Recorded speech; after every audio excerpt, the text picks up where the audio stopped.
Hello, everybody, and welcome in to another episode of the Couch GMs podcast. It is Wednesday, May 17th, 2023. I'm your host, George Kerth, joined by the two best friends anyone could ask for, Tyler Snyder and Cody Roadcap in the house. How you guys doing today? Fabulous. Doing great. Reporting live from a hotel room because I am away for business. So if my audio quality is trash, it's because I don't have my mic, my headphones, or any of my normal setup. So enjoy. You know, At you least think you a were still professional dedicated. podcaster would have been more prepared. You'd think, but he was dedicated enough to come join us, so I'll take what I can get here. Look, I didn't think I'd be on the podcast because I'm in a hotel room without any of my stuff, but I'm here anyway. We appreciate your dedication to the craft of podcasting and of football. Make sure you join our discussion like Tyler has today by joining us on our Discord. The link's in the description, or you can follow us on any social media. We are at the Couch GMs. Guys, let's just jump right in, sit back, relax, and chat. Super exciting 2 weeks since we talked to you last. After post-draft, there's always that little lull, but we did get the exciting news of the NFL schedule being released. I guess I'll just start it off with, is there anything that stood out to you in the schedule? Is it favorite games, least favorite games, any kind of schedule quirks that are different that you think stood out? How about the Biggest thing that stood Lions out to me- getting week 1 against the Chiefs? Opener. Yeah. The Lions are a hot team this year. The Lions are a team that everybody's actually looking at this year.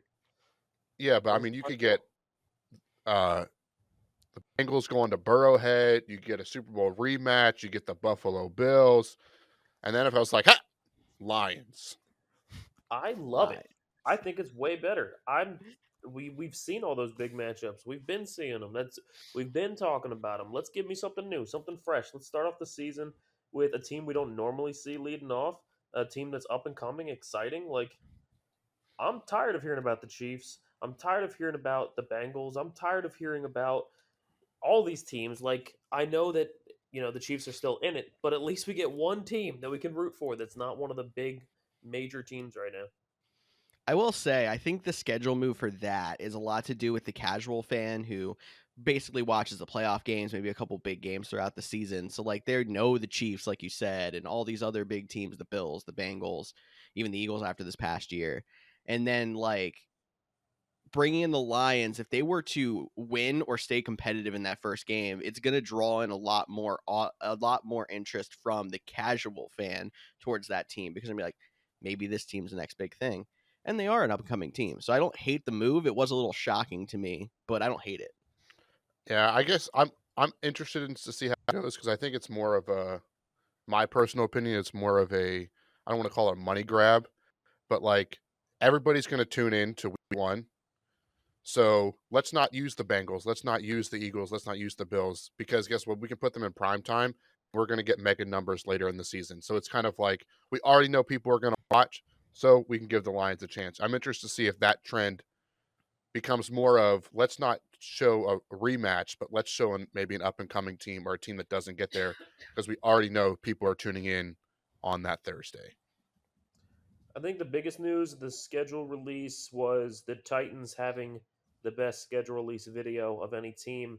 And Debatable. I got to say, it was the only time this year that the Titans will be in the main media. So I will take our 10 minutes of fame because you won't see it the rest of the season.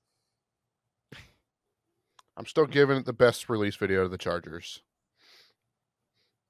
Of course you are. Why wouldn't you? The Titans have like 5.3 million more views on day one than the Chargers, but of course Cody's going to come out here and be like, yeah, well, I'm going to go against them. In terms of, well, first of all, the Titans just ripped off a dude on TikTok. I mean, it wasn't a new idea. But time out, Cody. You're not speaking from like success of the video or entertainment value of the video. You're speaking from your video editor's side, saying that like, oh yeah, that Chargers video had so much more production value than the Titans video. No, I'm talking about like all like the fun Easter eggs. But sometimes being basic is even better. Like I said, the Titans video, props to them. They pulled it off. It was great to see other teams get involved. Atlanta changed their name on Twitter. But like that was a video that was already done on TikTok that they just made big. And it did so well because it's very similar to a TikTok video. That's the number one thing. For me, maybe it's the video editor side of me, but the Chargers video itself, I could say, hey, they did another anime video. They swept everyone last year. But like the creativity of the stuff that all the Easter eggs that they put in, all like the subtle jabs, like Dak Prescott getting rid almost driven over by the Cowboys media bus. The MILF advertisement in Times Square for the Jets. The birds flying into the Viking Stadium because that's called the Bird Killer because it's all glass. So an anime version of Gridiron Heights? You mean a ripoff of another video? Crazy. Weird. Yeah, Cody, I don't really care that the Titans video is a ripoff of something on TikTok. Some of the greatest songs are samples of other songs. Some of the greatest movies are plays off of old movie ideas. Using something again because it was good doesn't mean it's no longer a good video. And your logic. Did I say it was a bad video? You said that the Titans video wasn't as good because it was a ripoff of something on TikTok. That was your only reason. I said it wasn't as good as the Chargers. Did I say it was terrible? No. I said it wasn't my favorite. The Chargers one's still my favorite. All right. Well, your ripoff of Gridiron Heights is a decent video, but I think that's enough of the schedule release. You guys want to get into some Dynasty rookie drafting? Sure. I guess. All right, guys. So we were talking rookies last week, but we're going to try to tie this back into fantasy just a little bit more. For all you out there who have your Dynasty rookie drafts coming up, we're going to do a first-round mock. Be 12 teams, so obviously 12 picks in the first round. We are going to have a debate about every single pick, but we are going to rotate who has the final say on the picks, just so we have somebody to make the decision. Random wheel of names spun by Cody before the show put me as the final decision on pick 1, Cody as pick 2, Tyler as pick 3, and then we'll just go back to me, Cody, Tyler, and repeat till we get to 12.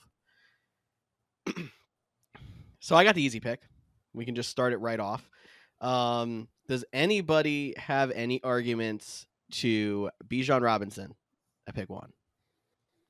No, Nope. He was the number one pick no matter where he got drafted, so that's pretty In Atlanta, there self-explanatory. could have been a lot worse spots.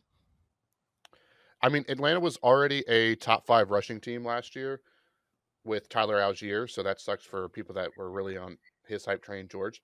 But he's also going to be used as like more of a wide receiver, very similar to like an Alvin Kamara, Christian McCaffrey. So a lot of upside. A quarter He's already Patterson? Question mark. Dude, the dude's like 34. Like not No, but like being used more like a wide receiver. Like they already had somebody like that, and they're like they had the strong rusher and the pass catching running back already there. So he's just gotcha. I see what you're saying. I thought you were asked if I was worried about Cordero Patterson. No. I'm not worried about Cordero Patterson. I would say like their offense is already proven they could use that. So just add that right in there as another checkbox for why Bijan Robinson's first pick. Yeah.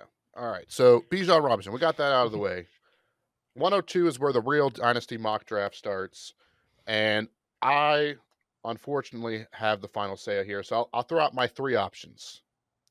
1, Jackson Smith-Njigba, first wide receiver taken, but he's on Seattle behind DK Metcalf and Tyler Lockett.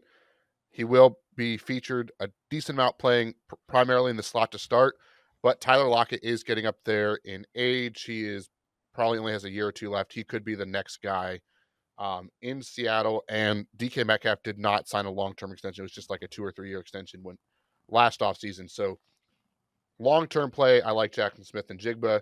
If I want to chase running backs, I would go Jamar Gibbs here because of, they let go of Jamal Williams. They traded DeAndre Swift, took Jamar Gibbs at pick 12.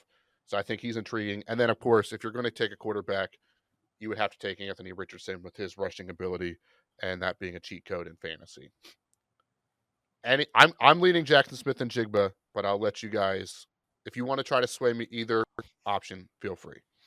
Well, on the bright side, we don't have to break down the next few picks because Cody just did it all for us. You're not wrong, but I mean, helping you all out. I get the mentioning Anthony Richardson high, but I know in dynasty leagues I've been in, taking a quarterback before the second half of the first round doesn't happen too often. But I mean, high rushing potential. I get why you say Anthony Richardson. All right, so I'll just Look, take. Oh, this full disclosure before we dive too deep into a dynasty. Obviously, this depends on what your team is looking like.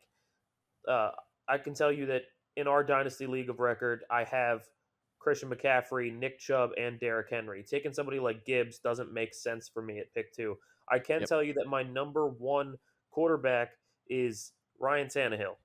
Number 2 is Brock Purdy. You can flip flop those depending on if Purdy even starts, or if Tannehill even starts. In this case, Richardson might be a great pick for me at 102. So it depends on what you have on your roster. And if you guys ever get stuck and you're like, man, should I take this guy because he's the best available, or should I take this guy because it fits my team? Feel free to reach out to us. We will take a look at your team. We'll take a look at the board, and we will give you better insight. But Cody, it is your pick, so go ahead and make the final decision. all right, I'll take JSN. I'll make it easy. I'll take JSN. I like him now, and I like his future potential.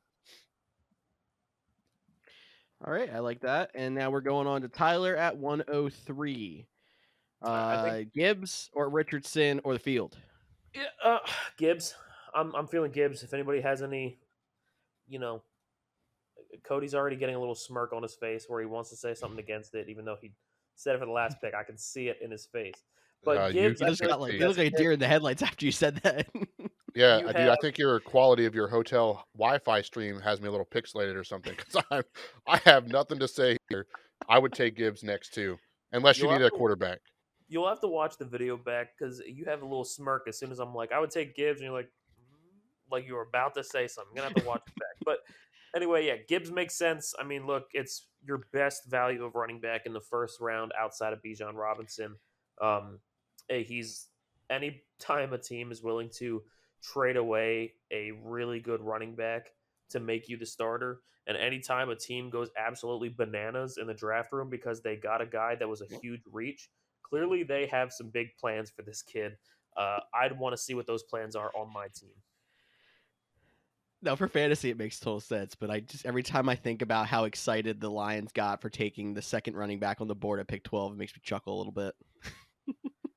Yep. You guys ever see the meme? It's a very common meme of the guy with the Olympic medal around his chest, and he's like shooting the champagne and going hard, and then it zooms out, and he's in like 30th place. That's what I Mhm. feel like the Lions are with this pick and their excitement. Did if no one made that meme with the Lions and then the top 11 picks, we need to go do that now and just post it. So keep an eye on that. Um The only person that I would have argued, so I'm going Jamar Gibbs at 3, mostly because it's him and Robinson, and then like the RB3 in this draft, honestly, could go very back end of the first round. There's a good chance that that's because there's just not the depth. The only other person I would have thought about is Jordan Addison. So there's still the argument we could throw Anthony Richardson up in here, and you guys might try to argue why we should put Richardson ahead of Addison, but I think Addison is a really solid wide receiver 2, and then there's a drop off to wide receiver 3.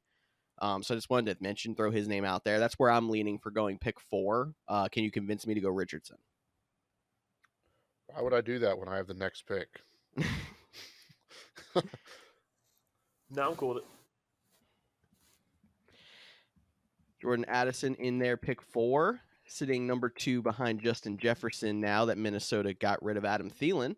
So maybe we got another 1-2 punch that some people are already saying is top 5 in the league, even though Addison hasn't played a snap in the NFL, which also is kind of ridiculous.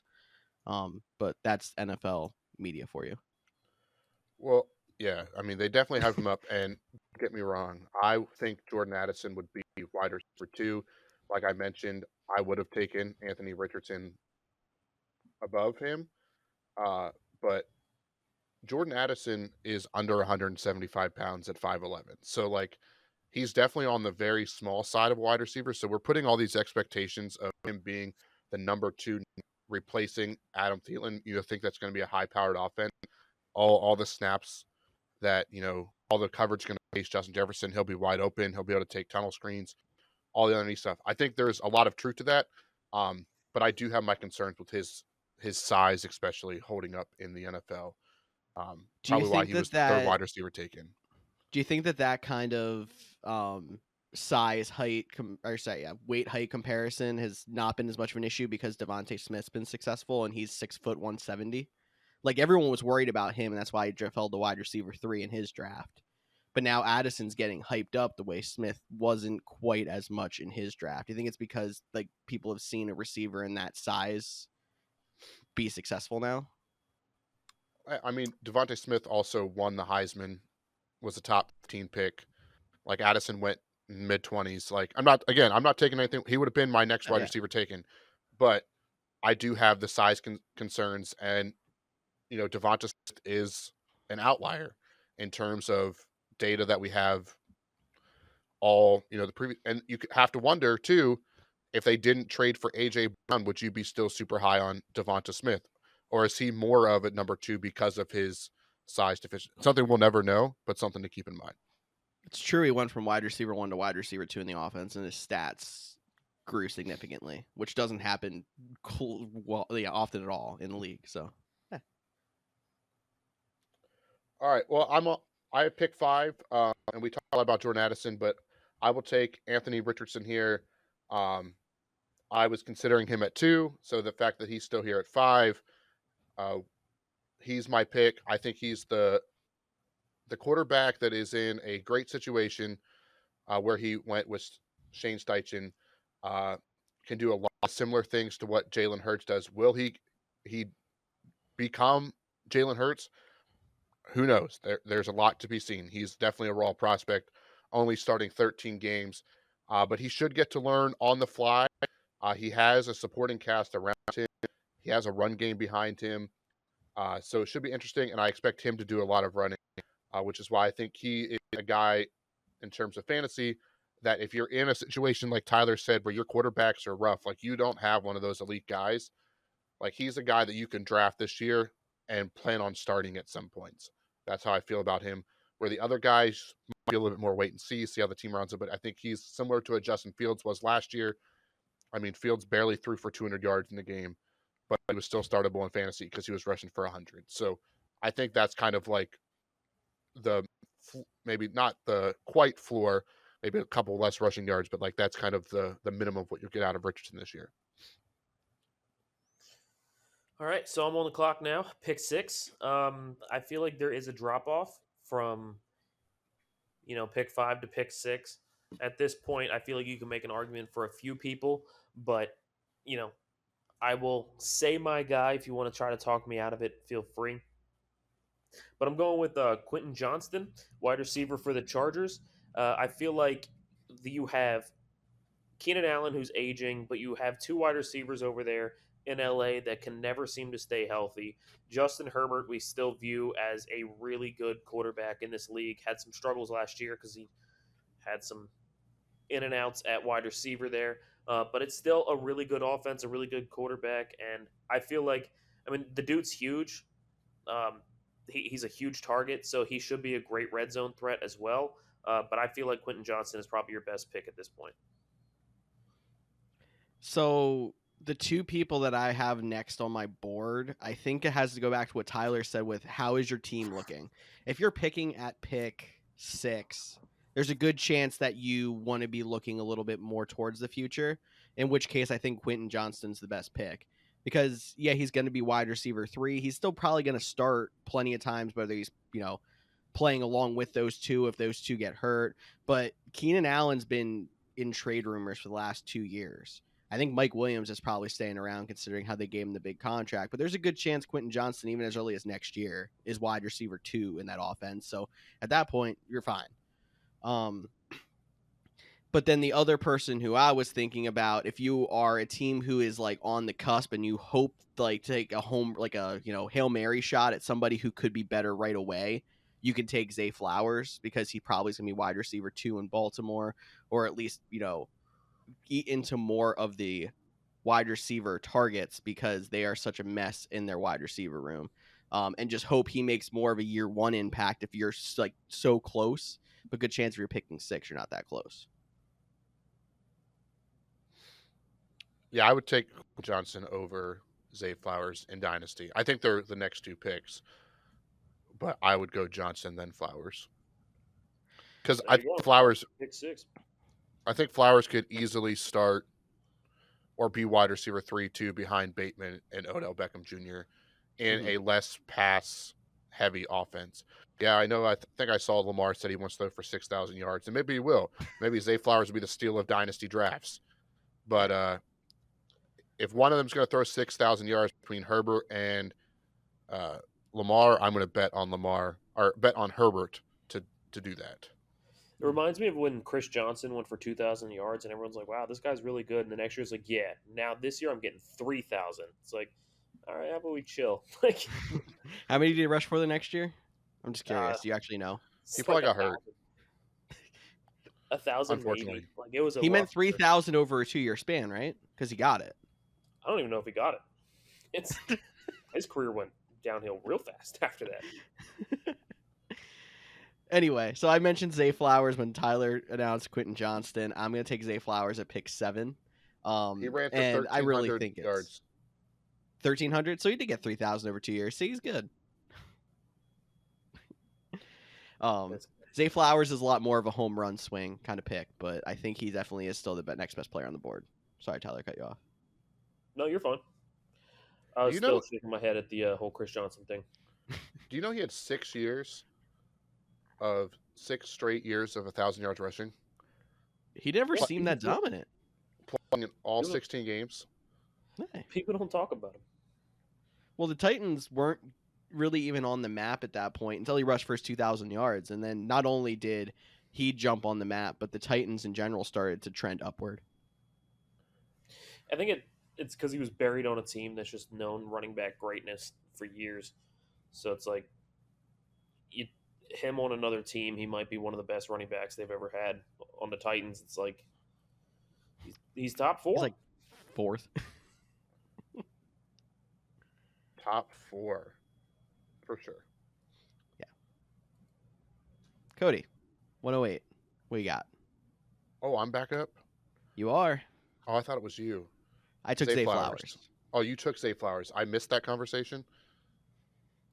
Looking up. So I'm on the clock. Feel free to go back, editor, and replay it while he just, so he can hear how he ignored it. Well, I know I said Zay Flowers would be next, so I assumed he was going. I agreed, next. And I went Zay Flowers next. Gotcha. I was too busy looking up Chris Johnson.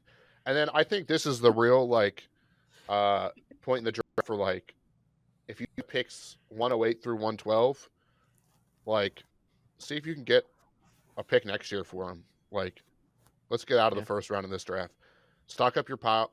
Do your stockpile next year for Marvin Harrison Jr., Caleb Williams, Drake May, the other dude that I can't pronounce his name out of Ohio State because they'll probably have 2 top 10 wide receivers next year. Wide receiver you. Every single freaking year. So let's this is where it gets tough. So a lot of guys here. We can go back to the quarterbacks if we want to. We can start looking at the tight ends. This is a very top end tight end class. I don't want to name players because I got accused of just talking about everybody the last time. But I'm going to go here because I don't love any of the wide receivers and I still don't really like the running backs. I will take tight end Dalton Kincaid. The only tight end taken in the first round. He has outstanding hands.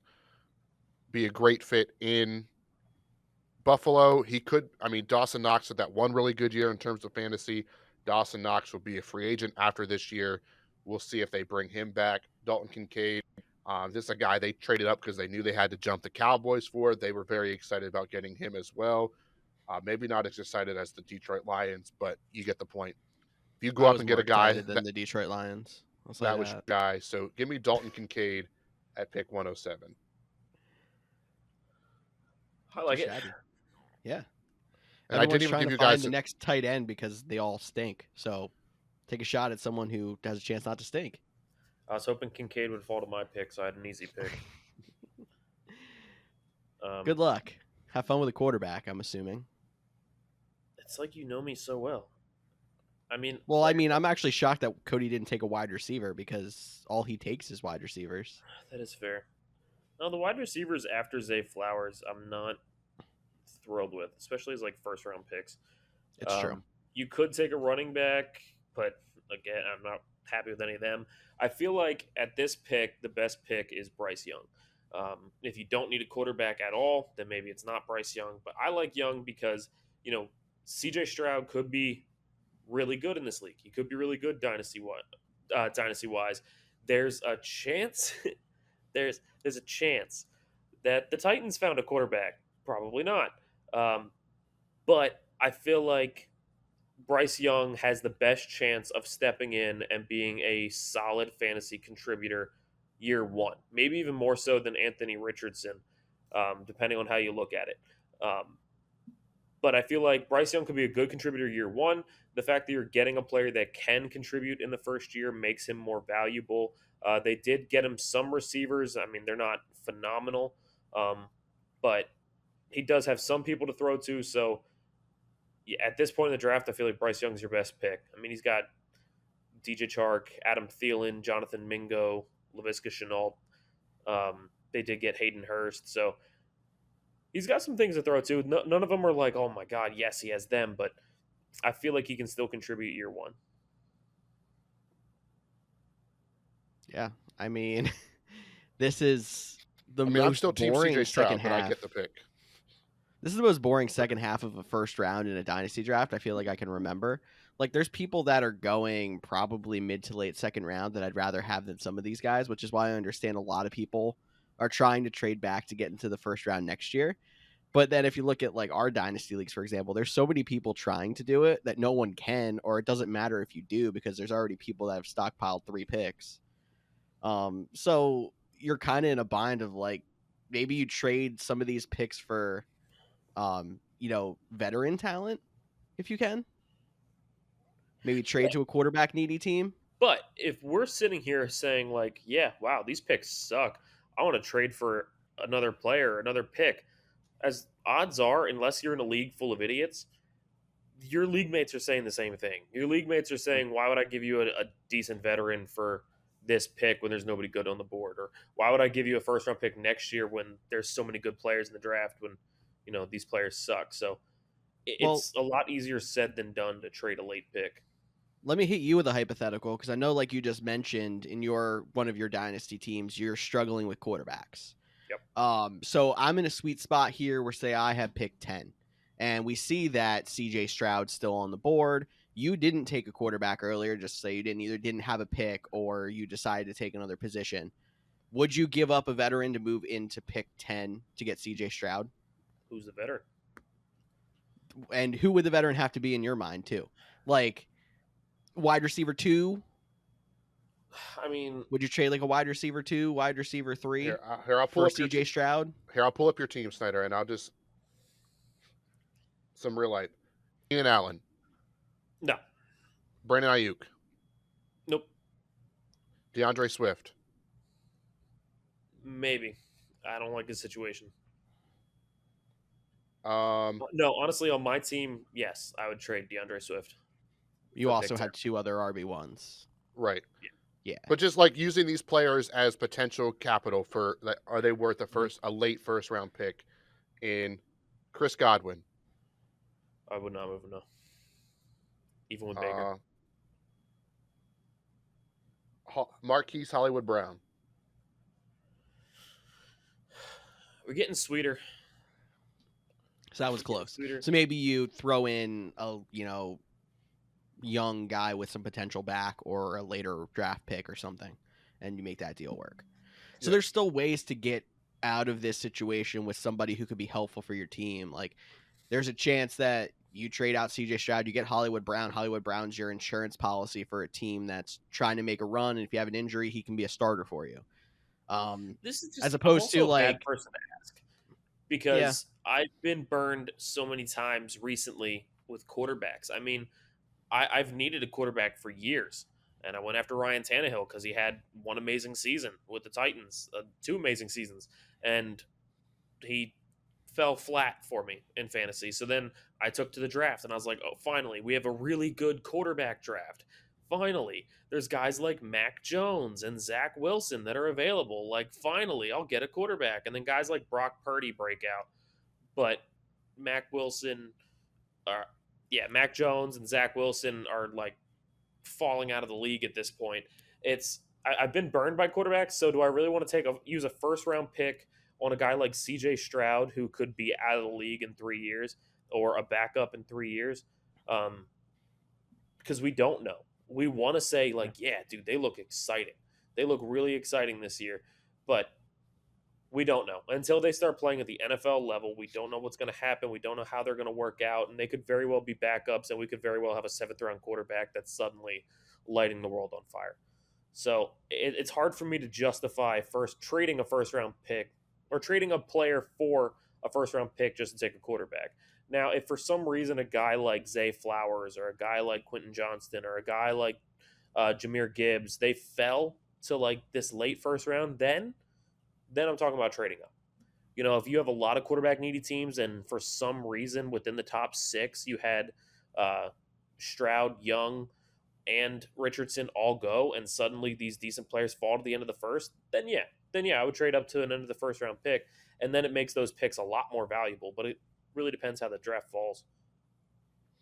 Yeah, it also depends on the owner that you're talking about. Because if I was in Tyler's situation, and again, I'm a huge CJ Stroud fan, I understand why he went Bryce Young, but he would be the guy I would take out after Anthony Richardson in terms of fantasy. He'd been the guy I took number 1 in the draft. All the players he listed, I wouldn't do the trade before the draft, but if we were sitting there on draft night and I could still get CJ Stroud, I'd probably accept a first round pick or if I didn't want a player, I'd probably take a first round pick for all those guys if I was trying to get back up. But I do think to Tyler's point too, is like, this is also the part of the draft where it is so hit or miss. And let's be real.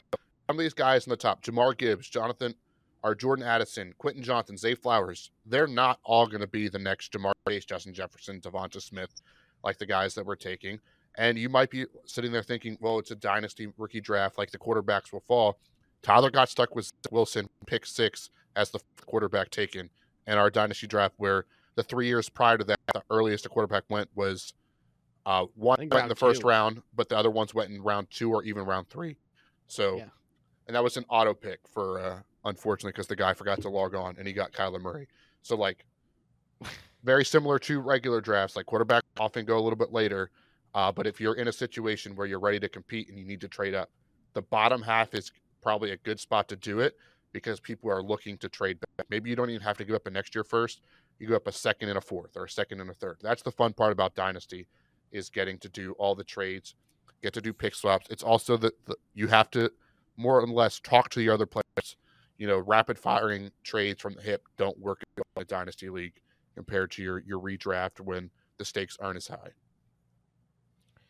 So I feel like we hit a big tangent when it comes to talking Dynasty strategy in general. But with pick 10, I'm going to take CJ Stroud just because I don't really love the other guys around it.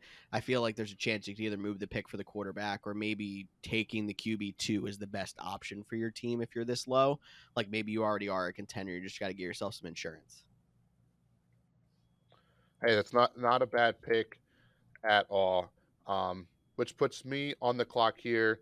And sorry, Snyder. I think that's all the quarterbacks that should, if all 3 of them go in the first round. I don't think we should be chasing a Will Levis, no matter what the Twitter highlight clip shows you. I thought the ball was behind. But so we're in that. Tyler mentioned Jonathan Mingo. If you want to like him, there's Tank Dell. He paired up with CJ Stroud in the 2nd round. There's a lot of other good wide receivers here. And this is just where you're thinking about opportunity cost and where you're thinking about team. And for me, I think he's lower a lot of, boards that I looked at before he was, before we did this draft. If I was going to take a guy with the wide receivers that are still available, I would take wide receiver Rashee Rice out of SMU. He was drafted in the 2nd round, and he went to Kansas City. He's pretty much a lock to fill in the Juju Smith-Schuster role. He's a guy that could impress for sure. Their wide receiver room is just so full, though. Like we saw. Well, I'm not saying there's even quality names. Like, I mean, there's guys who have so much breakout potential. But remember, their wide receiver room was 15 receivers deep last year. It's still probably 10 deep this year. So, like, you have Kadarius Toney. Yep. You have Marquez Valdes-Scantling. You have Sky Moore, who they took in the second round last year. Yep.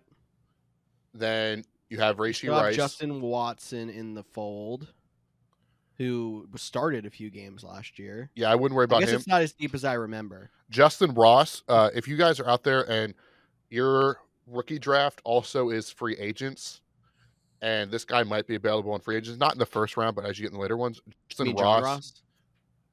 No, pretty sure it's Justin. He's very low on the depth chart because he was an undrafted free agent from last year because he had a neck injury out of Clemson. His last name is definitely Ross. Yeah, there's John Ross. Okay, I'll look at. Okay, you're good. Yeah, I'm saying like that's like your last round. Low. But there's been some hype around him. He was like a number one prospect. Then he got a neck injury, so those are always scary. So he's just to keep an eye on our post draft as a free pickup or something like that. There's your fun fact of the day. Not be confused with what's coming up later. Tyler's oddball fact of the day. Always a fun time. Always a fun time. You have to make one more pick first, Tyler. Do I have to? All right. So I will go a little off the plane. I'm going to go with tight end, a second tight end in the first round, which is weird. But the Raiders went ahead and traded away Darren Waller. They also lost Foster Moreau, which, by the way, we didn't even talk about Foster Moreau.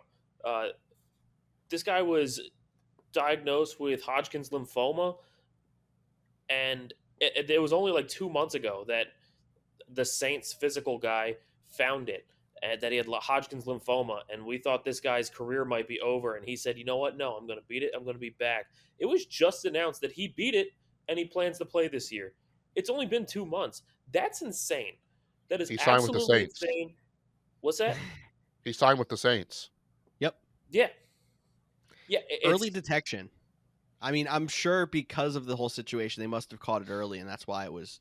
But absolutely amazing. You're right. Super amazing. Super happy for Foster Moreau. Can't wait to see him on the field. And it just goes to show the miracles can happen. If something like that is happening with you or somebody in your family, do not give up hope. Miracles can happen. But I got off on a huge tangent. So we got rid of Foster Moreau. We got rid of Darren Waller. Who is going to be the tight end for the Raiders? I think it's going to be Michael Mayer. He's tight end 2 in the Dynasty rookie rankings. I feel like he can step in there. He can be their number 1 tight end right away, or at least compete for the job down the road. I feel like he is a very solid tight end for fantasy football purposes, although we do have the rookie tight end curse, so maybe don't expect him to be great in his first year. But Michael Mayer, that would be my pick for the end of the draft. Never hurts to take a stab at a rookie tight end who's going to be a starter most likely. But yeah, keep those year 1 expectations a little low. All right, guys. So before we move on to Tyler's oddball fact, any other players that you want to keep an eye on for round 2, round 3, some sleepers? Anybody else you like that's lower in the draft order? I'll go last because I feel like I'll say the most names. You're going to say every single name. So of the running backs left, I like Devin A-Chain the most because I know Miami has those track star wide receivers. They still have a couple running backs in front of him, but I don't think anybody in that running back room is locked in as this is the guy. So if he comes out and has a good camp, there's a chance that he demands carries from day 1. So if you're looking for running backs in a dynasty draft this late, you're just looking for a chance at opportunity and a guy with skill, and I think he's both. I will go with Jonathan Mingo. I feel like he has a chance to be a starting wide receiver for Carolina. They have Bryce Young.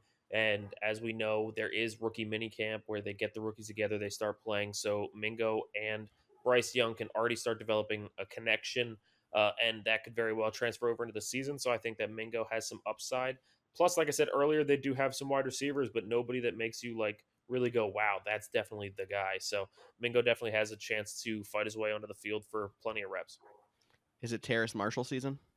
It is never Terrace Marshall season. You never know. No, the Mingo, that's a good name. He was a very late riser in the draft process. He was like round 3, round 4 guy that got all the way up to high second round pick. Very similar skill set to like a Debo Samuel, which I think could be a lot of fun in a Frank Reich system. See how that progressed. Do like that name out there. In classic Cody fashion, I'm going to give you a running back, a wide receiver, and a tight end. I'm going to start with the tight That's end. not Cody fashion. It'd be wide receiver, and wide receiver that way. Yeah, but I just meant more of talking rookies. So the tight end, Sam Laporta, he was out of Iowa. He was actually the second tight end taken. He was taken ahead of Michael Mayer to the Detroit Lions. Remember, they traded T.J. Hockenson the middle of last season to the Minnesota Vikings. They're still looking for a guy to replace him. Could be, and he's a move guy that catches and stuff like that. So he'd be an interesting tight end named if you're looking in the second round for guys. Wide receiver, Josh Downs. If you got Anthony Richardson, just go double down on the Colts players and stack him with Anthony Richardson. I know it doesn't sound great, but Josh Downs is very similar to me as double downs. Double downs. We're going to double downs. Very similar to the player. He's a little bit undersized, but has the skill set very similar to a Jordan Addison, like elite route runner, just undersized. So getting him in the second round and missing out on Jordan Addison, I really like him. And then at running back, if you're in the second round, maybe you're the Alvin Kamara owner. Maybe you're just looking for, a piece. Kendre Miller. He went to TCU, but he got drafted by the New Orleans Saints. We are still expecting a suspension to start the season for not last year, but the year before that, Pro Bowl, for Alvin Kamara to start the season. So maybe get some potential guy to start off. Maybe he starts off very hot. Maybe he becomes, trade pieces to a contender. You pick up some extra picks. Maybe he takes the job from Kamara and Kamara never sees it. So a guy with some upside there in Kendre Miller. Kendre Miller. I could talk more about more wide receivers, but I would just be rattling off names at this point. So that's all from me. Just for some fun to wrap up the Dynasty draft, I think it is good to know where these guys are going to go. We're talking Dynasty. We're not talking about what are they going to do this year. It's not a redraft league. We're talking what are they going to do in the future. So just for some fun, I figured I would read off our Dynasty draft results from 3 years ago. You guys ready to hear the first rundown? This is going to be awful. Run down to the first round to see how it turned out. It's going to be awful. It's up and down. Okay. Number 1 overall, Clyde Edwards-Helaire. Followed by Cam Akers, Jerry Jeudy, with the 4th pick, Jonathan Taylor. CeeDee Lamb, DeAndre Swift, Justin Jefferson, J.K. Dobbins, Keyshawn Vaughn, Jalen Reagor, A.J. Dillon, Michael Pittman, and Henry Ruggs. That is your first round from 3 years ago. So it just goes to show that, maybe those top 3 really aren't the guys. Maybe you're talking about some mid picks are going to break out, and maybe some of these guys might not even be in the league 3 years from now. We think they're going to be huge. They might not even turn out. I can tell you that I was hoping to find some late round gems and be like, well, don't worry. In the 4th round, you can get a guy like this. I read through every pick for the rest of the draft. They're all garbage. So no one broke out after round 1. So I'm sure that's an outlier. Draft picks are not as valuable as you would think. If you can get some veteran talent, maybe don't be afraid to pull that trigger. Dude, how hard would it be for you to go back one more year? Not hard at all. Because I think that's where I had the first overall pick and took Josh Jacobs. All right, let's go back 1 year. Let's go to draft results. And that I feel like that draft was your and my first draft in this league. So right, but I feel like as expansion teams. Before you read it, I feel like this draft is very similar off the memory of there wasn't very many elite prospects. There was a top running back, which was Josh Jacobs, and he wasn't in the same category as Bijan Robinson, although he's performed very well. And then it was just a bunch of guys, and we were taking shots in the dark. So I'm very interested to see how this one went. Your late round flyers, just for fun. Second round pick, Debo Samuel. Fourth round pick, Dawson Knox. Let's see here. Anybody else? Tony Pollard in the fifth round. Terry McLaurin in the fifth round. And Sometimes it doesn't hurt to take those backup running backs, is what it sounds like. we're talking rookie draft. It is rookies only. So fifth round pick means we had a lot of rookies go off the board. These are guys that are 0% owned in redrafts. But your first round rundown is Josh Jacobs, number one overall, good memory. David Montgomery, Miles Sanders, Kyler Murray at 4, N'Keal Harry at 5, great pick. DK Metcalf at 6, AJ Brown 7, Paris Campbell 8, TJ Hawkinson going at 9, Marquise Hollywood Brown at 10, Daryl Henderson at 11, and Devin White, the linebacker, because it is an IDP league, going at 12. He was like the legit number 1 defensive player that year. He was taken number 5 overall.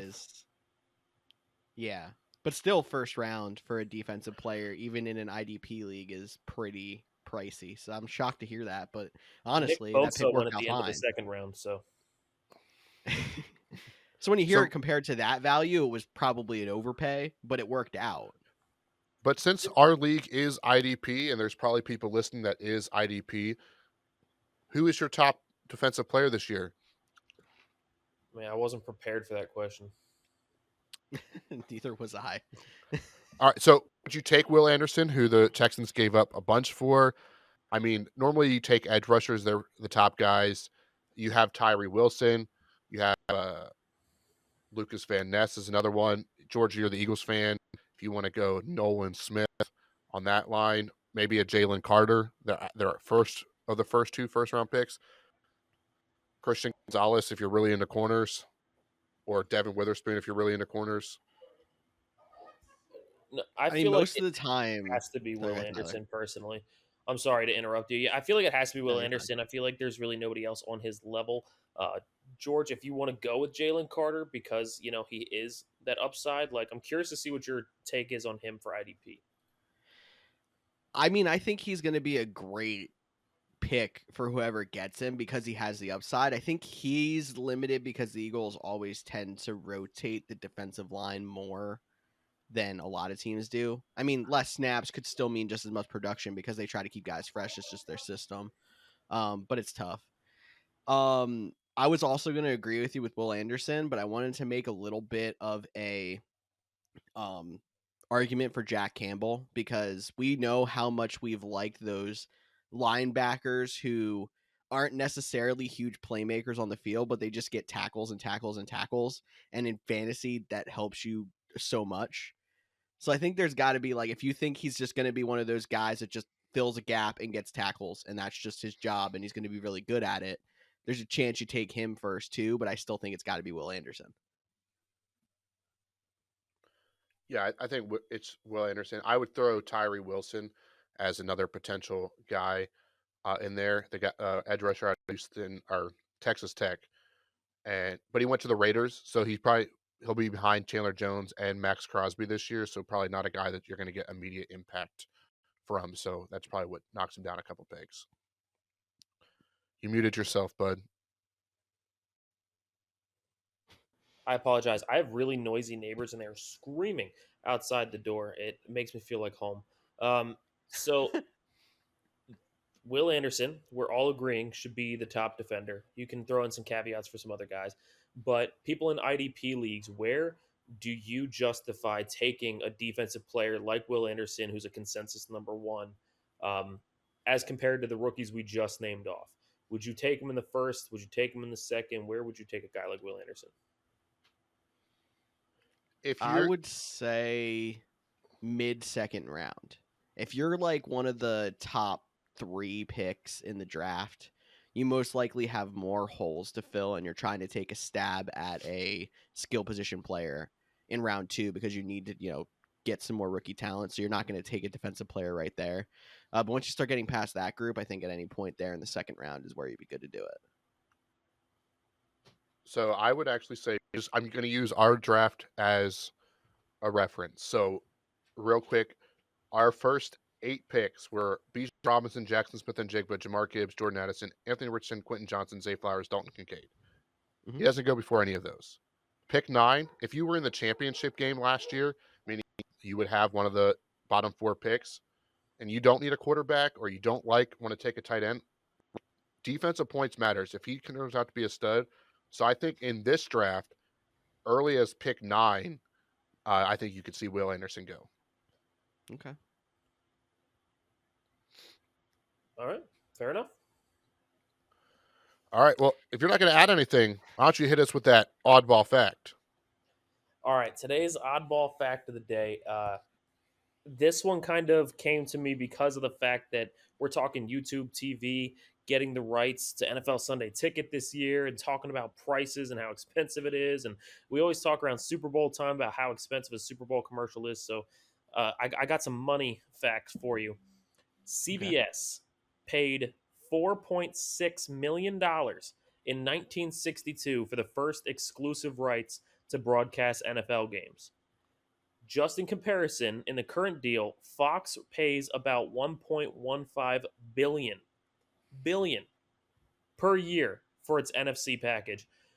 But that did not cover the NFL championship, which NBC acquired for under $1 million. Under $1 million, they were able to, what was the Super Bowl then, they were able to get, for under $1 million, they got the rights to, which is a quarter of the cost of what it would take to get a 30-second Super Bowl ad this year. My brain hurts. Is there any chance that you know how many games Fox gets for that money? Nope. No? I was hoping we could like do some math and be like, they paid less for the entire package than they do per game now, which I think was actually probably significantly less. Oh, they have to. They have to. That's for sure. insane. I mean, because they get what, like 7-8 games a week or something like that. Multiply it by the 18 weeks, but that's still tons more than they paid for the entire season back then. That's crazy. Yeah, I mean, just think about it. Right now, if you wanted to put a 30-second ad during the Super Bowl, you'd have to pay $4 million for 30 seconds. And in 1962, NBC was able to be like, yeah, I'll take the whole Super Bowl for $1 million. Thank you. And they got it. They got the rights to broadcast it. Now it was the NFL championship at that time, but that's the equivalent. It's insane to think about. Crazy. How much the game has grown. For sure. In cost. But speaking of networks, I meant to bring this up in the schedule talk, but I didn't. So show has now gone full circle. Thoughts on the playoff game being exclusively streamed on Peacock? It's where our world's coming to at this point. Yeah, I don't like it, but I'm not shocked by it. And I think at some point, well, exclusively on TikTok, I mean, on Peacock is what gets me. It's just gonna be exclusively on TikTok at some point too. Because like example, CBS streams all their games on Paramount. Fox streams all their games online too. So like if it would have been like, oh, we're including it in that, but making it exclusive kind of just seems like a money grab and it's kind of annoying. Oh, it's 100% a money grab, but it's a genius money grab on Peacock's stand. Because like if Peacock streams a playoff game, but at the same time it's also like broadcast on, Fox that day, then what's the reason to go get Peacock? But yeah, exactly. They're gonna. If Peacock has the rights to the playoff game, the exclusive rights, and you have to get Peacock to watch it, the amount of people that are going to download Peacock, and you might need to just do a 7-day free trial to watch the playoff game. Cool, but how many people are going to forget to cancel their subscription? How many people are going to go onto Peacock and be like, oh crap, they have this movie? Wait, they showed this too? I might actually keep this. Like, it's a genius move by Peacock. It doesn't mean I like it from a fan perspective.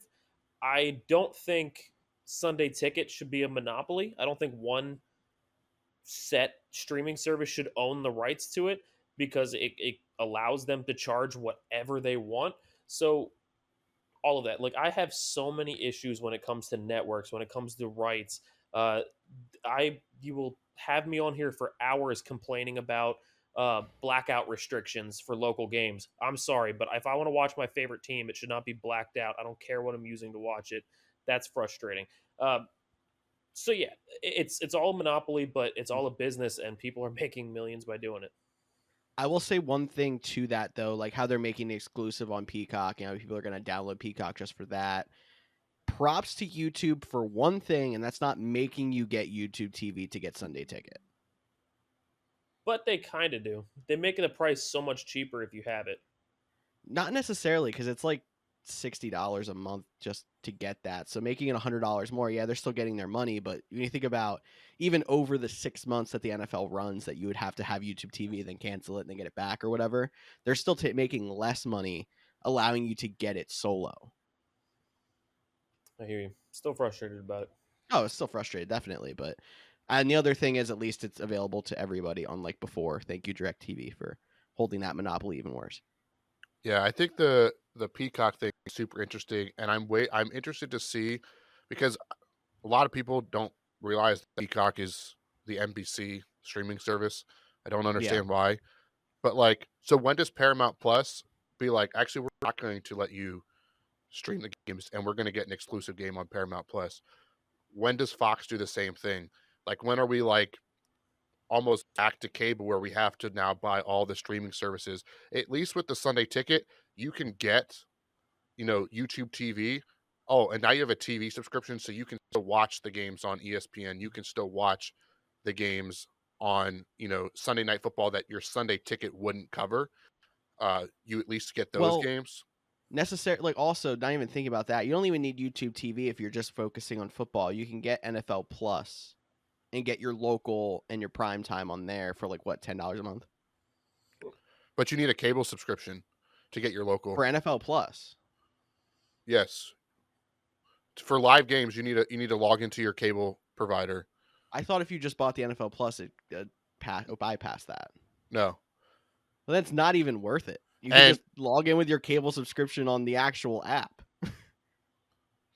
NFL Plus is only good for preseason games because they're not included in the rights deal. Okay. Or if you're international, because the international NFL Game Pass is $10 a week, and it is the greatest thing ever. But so, moral of the story: get a VPN. Congratulations, everybody. Look, I've been using George's cable provider login to be able to watch local sports for about our FBI agents listening. Which is funny because I've been using your DirecTV to watch it. It's so funny. And this whole show has gone off the rails. Baseball, and you don't watch baseball, so no, that's what your student login's for. I do think it's interesting. YouTube TV has not announced the student pricing yet, and I would not be surprised if that's not announced until after the hey, we're after new the June deal deadline. Yeah. If they even do one.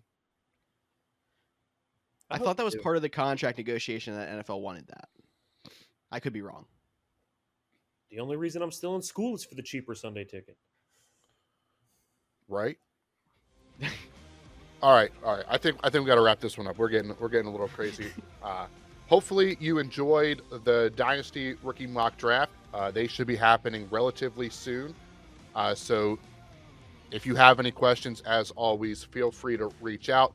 Tyler would like to tell you that this podcast is more fun for us and more fun for you when you get involved. I'm Cody Roadcap for George Kerth and Tyler Snyder. We'll see you all in 2 weeks. Boom. Nice. Choo choo.